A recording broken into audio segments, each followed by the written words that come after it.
Hello. Have you ever rubbed a balloon on your hair and then stuck the balloon to a wall? Or felt a little zap when you touched a doorknob? That's all about electrical charges.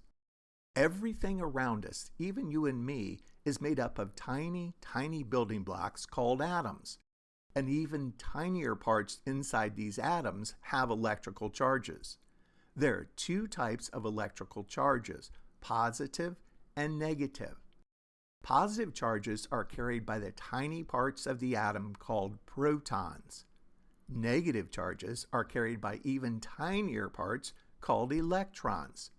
Most of the time, things have an equal amount of positive and negative charges, so they are balanced. But sometimes these charges can get a little mixed up. Here, the sweater, balloon, and wall all have an equal number of positive and negative charges. Imagine you're rubbing a balloon on a wool sweater. What you're doing is causing some of the negative charges, the electrons, to move from the sweater to the balloon.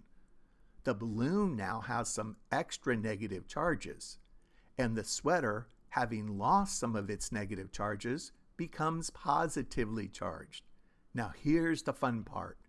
Opposite charges like to attract or pull together, while like charges repel or push away from each other. So the negatively charged balloon sticks to the wall because it's attracted to the positive charges in the wall.